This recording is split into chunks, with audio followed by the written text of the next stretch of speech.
Hello दोस्तों, स्वागत है आप लोग का हमारे इस यूट्यूब चैनल पर। जैसा कि आप लोग को पता है कि पिछले वीडियो में हम लोग जो है टॉपिक नंबर 2 तक को कंप्लीट कर चुके थे और आज की वीडियो में हम देखने वाले हैं न्यूटन के गति के नियम को। तो चलिए बिना देरी का शुरुआत करते हैं। और ये सभी क्वेश्चन जो है एसएससी और रेलवे के लिए है, वन लाइनर है, 50 क्वेश्चन है। जैसा कि आपको पहले से पता है कि 50 क्वेश्चनों को हम लोग देखने वाले हैं। तो चलिए बिना देरी का शुरुआत करते हैं। और आज का हमारा पहला जो वन लाइनर है वो है न्यूटन के गति के कितने नियम हैं। तो सभी लोग जानते हैं कि न्यूटन के गति के कितने नियम हैं, 3 नियम है। न्यूटन कितने नियम है, न्यूटन गति के 3 नियम है।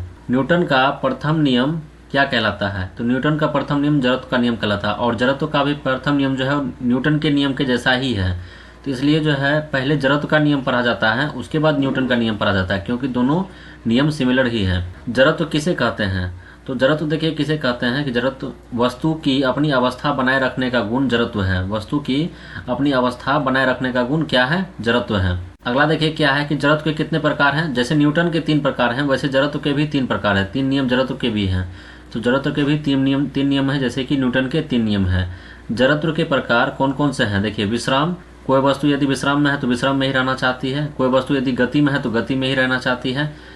जो वस्तु जिस दिशा में चल रही है वो उसी दिशा में रहना चाहती है। तो यही जड़त्व का 3 नियम है। तो ये जो पहला नियम है, पहला नियम को ही न्यूटन का गति का नियम के जैसा ही है। जैसे जड़त्व का नियम को ही जड़त्व के पहले नियम को न्यूटन गति के पहले नियम कहा जाता है, जो कि अभी आप लोग ऊपर देखे हैं। भारी वस्तु में जड़त्व अधिक होता है या हल्की में? तो अब देखिए क्या क्वेश्चन है कि भारी वस्तु में जड़त्व अधिक होता है या हल्की वस्तु में जड़त्व अधिक होता है। तो क्या लिखा हुआ? भारी वस्तु में जड़त्व अधिक होगा। भारी वस्तु में क्या होगा? जड़त्व अधिक होगा। न्यूटन का प्रथम नियम किसका विशेष रूप है? तो न्यूटन का प्रथम नियम किसका है? अभी जैसे आपको बताया कि न्यूटन का प्रथम नियम क्या हो जाएगा? जड़त्व का। कोई वस्तु विराम में है तो वो विराम में ही रहना चाहती है। न्यूटन का दूसरा नियम किससे संबंधित है? तो बल और द्रव्यमान तथा त्वरण से संबंधित है। न्यूटन का दूसरा नियम किससे संबंधित है? तो बल, द्रव्यमान और त्वरण से संबंधित है न्यूटन गति का दूसरा नियम। न्यूटन के द्वितीय नियम का कथन क्या है? बल बराबर संवेग परिवर्तन की दर न्यूटन का दूसरा नियम है। न्यूटन का दूसरा नियम क्या हो जाएगा? बल बराबर संवेग परिवर्तन की दर को न्यूटन का दूसरा नियम कहते हैं। ऐसे कह सकते हैं, संवेग परिवर्तन की दर को न्यूटन का दूसरा नियम कहते हैं। संवेग का सूत्र क्या होता है?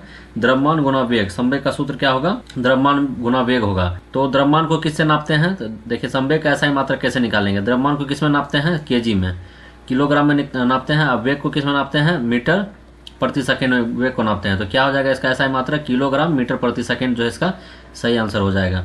बल का सूत्र क्या है? तो बल का सभी जानते हैं कि बल का सूत्र क्या होता है? F बराबर ma। दूसरे नियम से होता है ये बल। न्यूटन गति के दूसरे नियम से बल का सूत्र क्या होता है? F बराबर ma होता है सूत्र, जहाँ की m क्या है? द्रव्यमान है और a क्या है? त्वरण है, एक्सेलरेशन है। ठीक है। अगला देखिए, बल की इकाई क्या होती है? तो बल की इकाई न्यूटन होता है, ये तो आपको पता ही है। 1 न्यूटन की परिभाषा क्या है? 1 केजी द्रव्यमान में 1 मीटर स्क्वायर का त्वरण उत्पन्न करने वाला बल है। 1 किलोग्राम द्रव्यमान में 1 मीटर स्क्वायर इसलिए लिखा हुआ है क्योंकि त्वरण का जो मात्रक होता है वो मीटर स्क्वायर होता है, इसी कारण से। तो ये द्रव्यमान का क्या होता है? केजी होता है, इसलिए यहाँ पे केजी लिखा हुआ है। तो 1 केजी द्रव्यमान में 1 मीटर स्क्वायर त्वरण उत्पन्न करने वाला को 1 न्यूटन की परिभाषा कहा जाता है। समान बल पर किसी वस्तु में अधिक त्वरण होगा तो कम द्रव्यमान वाली में। देखिए, समान बल पर किसी वस्तु में अधिक त्वरण होगा, ऐसा कुछ पूछ रहा है, तो कम द्रव्यमान वाली समान में जो है अधिक त्वरण होगा। अगला देखिए क्या है, अगला सवाल क्या है कि समान त्वरण पर किस वस्तु पर बल अधिक लगेगा? तो समान त्वरण पर किस वस्तु पर बल अधिक लगेगा? अधिक द्रव्यमान वाली पे। तो जैसे ऊपर में है कि कम द्रव्यमान, आपको नीचे याद रखना है कि अधिक द्रव्यमान पर जो है त्वरण ज्यादा लगेगा, त्वरण वाली वस्तु पर ज्यादा बल लगेगा। न्यूटन का तीसरा नियम किससे संबंधित है? क्रिया और प्रतिक्रिया से। न्यूटन का तीसरा नियम किससे संबंधित है? हर क्रिया के बदले में एक प्रतिक्रिया होगी। तो न्यूटन का तीसरा नियम यही कह रहा है। अगला देखिए क्या है कि न्यूटन के तीसरे नियम का कथन क्या है? तो हर क्रिया की समान और विपरीत प्रतिक्रिया होती है। जैसा कि अभी आपको ऊपर बताया कि हर क्रिया की समान और विपरीत प्रतिक्रिया होती है, ये न्यूटन का तीसरा नियम है। न्यूटन के भी 3 नियम है और जड़त्व के भी 3 नियम है। क्रिया और प्रतिक्रिया बल कहाँ लगते हैं? अलग अलग वस्तु पर। देखिए, क्रिया और प्रतिक्रिया बल कहाँ लगेगा? अलग अलग वस्तु पर क्रिया और प्रतिक्रिया बल लगेगा। क्रिया और प्रतिक्रिया बल का परिमाण कैसा होता है? समान। क्रिया और प्रतिक्रिया बल का परिमाण कैसा होता है? समान होता है। क्रिया और प्रतिक्रिया बल की दिशा कैसी होती है? क्रिया और प्रतिक्रिया बल की दिशा क्या हो जाएगी? विपरीत दिशा होती है। क्रिया और प्रतिक्रिया बल की दिशा कैसा होता है? विपरीत दिशा होता है। रॉकेट का उड़ना किस नियम पर आधारित है? तो रॉकेट का उड़ना किस पे आधारित होगा? न्यूटन का तीसरा नियम, क्योंकि हर क्रिया के बदले एक प्रतिक्रिया होती है। जैसे उत्प्लावन बल जो है, उत्प्लावन बल कहाँ लगता है? पानी में लगता है। जहाज जैसे तैरता है तो यहाँ पानी है, तो यहाँ पर जो जहाज जो अपना प्रेशर मारता है पानी में, जिसके कारण कि ये पानी इधर उधर भागता है, फिर ये पानी अपना जगह पाने के लिए फिर जहाज पे प्रेशर मारता है, जिसके कारण कि जहाज तैरने लगता है। तो यहाँ पर भी उत्प्लावन बल ही लगता है। यहाँ जैसे उत्प्लावन बल लगता है, ये न्यूटन के नियम पे ही आधारित होता है। जैसे यहाँ है रॉकेट का उड़ना, तो रॉकेट जो है वो जमीन में फोर्स मारती है, जमीन में फोर्स मारने के कारण जो है रॉकेट ऊपर उठने लगती है। ये न्यूटन की गति के नियम पर ही आधारित है, वो तीसरा नियम पे है। बंदूक से गोली चलने पर पीछे हटना किस नियम से? ये भी तीसरे नियम। हर क्रिया देखिए, बंदूक से गोली इधर निकलेगी, मान लेते हैं कि सामने की दिशा में जो है नॉर्थ साइड में गोली निकलेगी, तो वेस्ट साइड में इसको झटका लगेगा, ऐसा समझिए। चलती बस से कूदने पर आगे गिरने का कारण क्या है? तो गति का जड़त्व है। गति का जड़त्व यानी कि पहला नियम कि कोई वस्तु अगर विराम अवस्था में है तो विश्राम में ही रहना चाहेगी। जैसे मान लीजिए आगे गिरने का कारण यह है कि झटका, जब ब्रेक लगता है तो अब आगे झुक जाता है आदमी।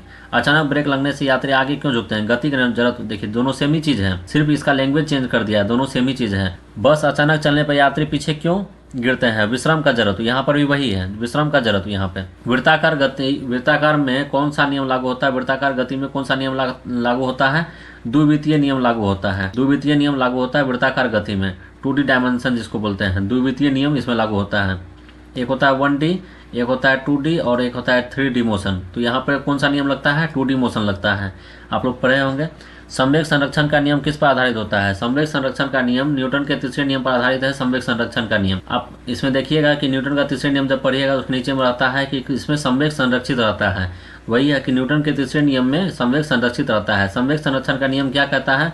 बल तंत्र में कुल संवेग स्थिर रहता है। बल तंत्र में कुल संवेग क्या रहता है? स्थिर रहता है। टक्कर में कौन सी राशि संरक्षित रहती है?